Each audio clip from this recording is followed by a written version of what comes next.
õudukaid vaatad? Jah. Õudukaid vaatate? Ja ikka. Ma ütleks isegi lemmikžanr.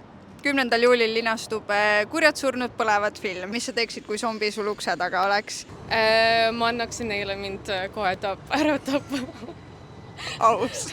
Ma ei tea, peo maha lihtsalt niimoodi. Ma olen piisavalt zombi õudukaid näinud, et ma juba tean, mis teha.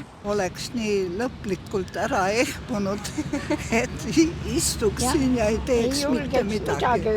Ei julgeks piuksatadagi. Ilmselt otsiks mingi relva kuskilt, mingi kaika. Ma lööks pea maha millegiga ja oleks kõik hästi mõistlik. Just liiga palju ei ole, siis ma ei tea, mis ma teeks. Võitlejad neist on. Mis sa arvad, kui kaua sa vastu peaksid? Aga ma võtaks sõbrad appi, siis ikka nagu mõni kuu, ma usun. Aga kelle sa esimesena endale appi kutsuksid? Enda homeboy, ta nimi algab H-tähega. Chuck Norrise. Ja ma ütleks ka tegelikult Chuck Norrise. No mu noormeest. Ja keda kindlasti ei võtaks kaasa?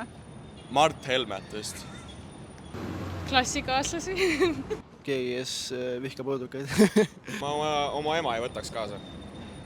Okay. Õigus, jah. Kumb teist ellu jääks? Mitte kumbki reaalselt. Ma arvan, jah, mitte kumbki. Aitäh teile, väga toredad vastused. Ära siis unusta, et 10. juulil Kurjad surnud põlevad kinos. Näeme seal!